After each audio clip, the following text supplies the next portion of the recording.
I hope that over the last 40 years we've touched enough individuals and families' lives that people would say, ah yes, the hospice, they give really good care.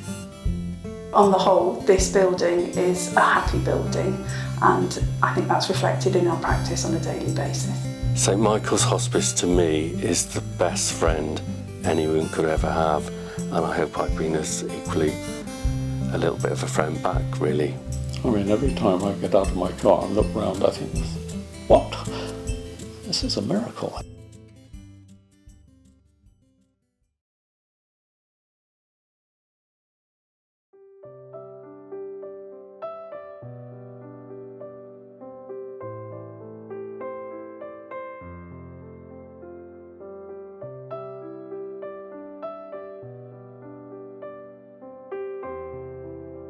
I think, yes, some people were really excited, some people were pleased to think that Herefordshire was going to have a hospice.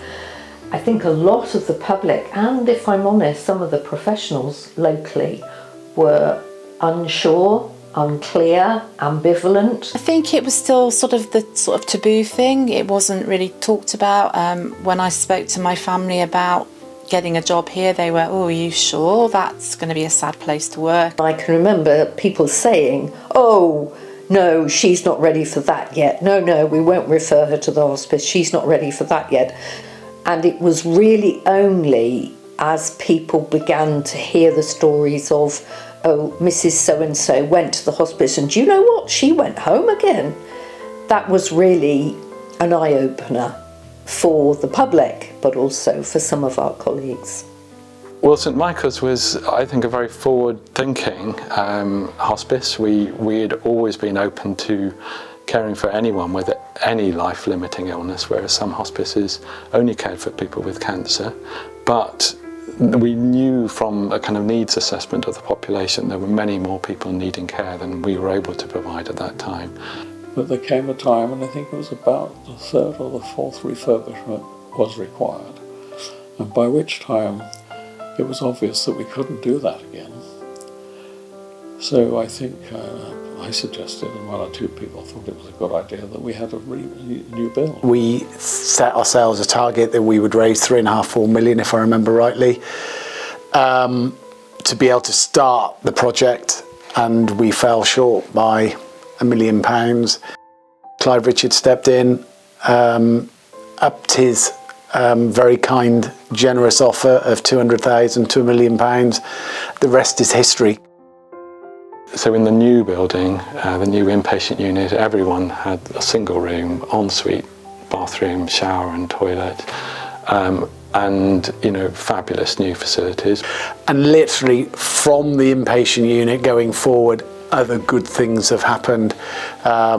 We've expanded our services, we're getting out to more of the community, offering more and more to the people of Herefordshire and beyond. I learned so much from my colleagues, but actually I learned so much from the people I cared for. Literally thousands of people, and amazing people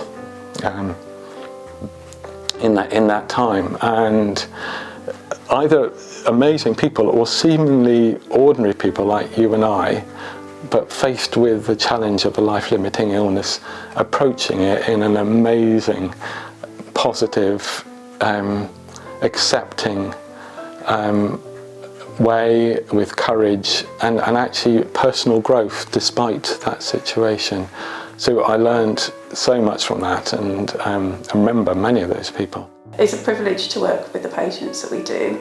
I've had many roles. I've worked in the community as well as in the inpatient unit, and to be able to have the time to talk to families and patients, it's invaluable. You don't get that anywhere else. Most people that you can stop and talk to now would know of St Michael's.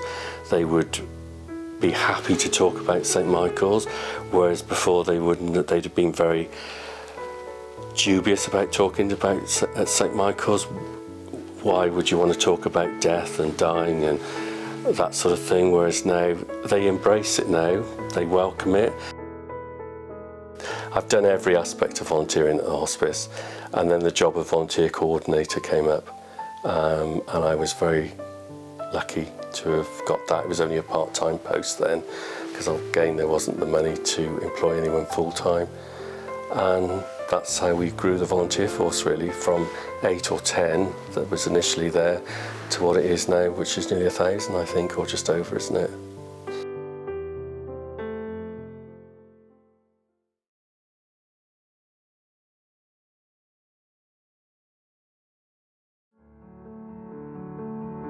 My name's Julie, and my husband Stephen, of 30 years, was cared for and then died in St Michael's Hospice.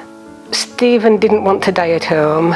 He came into the hospice at 1:30 on the Saturday afternoon and died peacefully and comfortably 9 o'clock the following morning on the Sunday.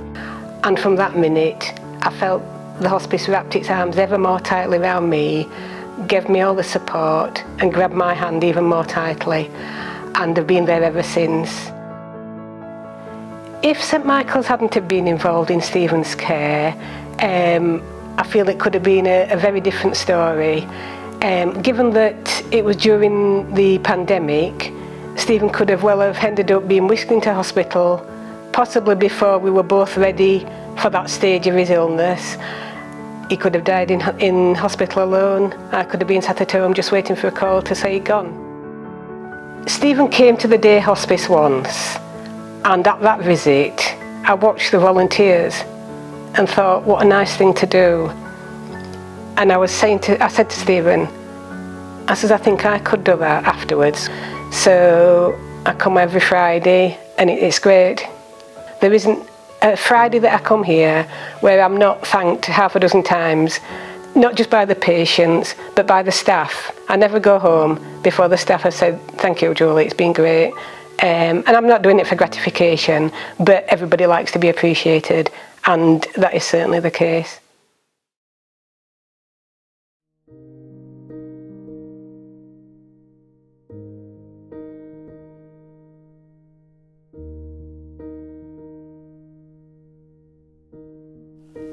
Richard was a remarkable chap. He was very gentle. I never sensed that he had an ounce of aggression in him whatsoever. He was a brilliant GP, and he was devoted to his patients. I would often talk to Richard, before he died, and I still do talk to Jeff about, how they managed it, really, because it took them sort of 7 or 8 years from having the idea to raising enough money to actually open the hospice and start taking patients. So huge amount of respect and a huge amount of gratitude for them for doing it and seeing it through. And that's why in my job and all people that work at St Michael's, we just want to continue that, because we just owe it to them to continue the vital work that they set this hospice up to do, and it's still needed, so we should. We owe everything to Frida, to Richard and Jeff. I don't think if it wasn't for their vision and their foresight, we wouldn't be in the privileged position that we are now, to have such a beautiful building in a beautiful location, providing the palliative care that we do for the community in Hereford. So not only is it due to Frida, Jeff and Richard, it's also due to our wider community that have contributed to us over the past 40 years. If it wasn't for them, we wouldn't be here providing the care that we do, and we wouldn't be in the employment that we are. To provide a place where people could be cared for, they could be made safe, they could feel safe and feel that their pain and symptoms could be relieved, and their experience made a great deal better. That wouldn't have been possible without the hospice as a building, but also the ethos and the actual approach that was developed. So an enormous amount. I mean, I can't say how much the community needs to thank those people. What makes St Michael's is the people. It's not the buildings or anything like that, it's the people. And that's the volunteers, it's the patients, it's the staff, it's the families. Talking about St Michael's, and if I was to go out and talk about St Michael's, it lights my heart up. I just think it's the most wonderful place, and I've been very honoured to work with some wonderful people during that time. And what makes it so special is that everybody is driven by the same vision. Everybody wants the very best care for our patients in Herefordshire, and that's why we all do it. We're not doing it for any other reason. We're not making money for a shareholder or anything like that. We are just trying to provide the best possible care for the people of Herefordshire. And I've never heard a bad word from any angle about St Michael's. It's always, oh, it's wonderful, it's marvellous, and absolutely fantastic.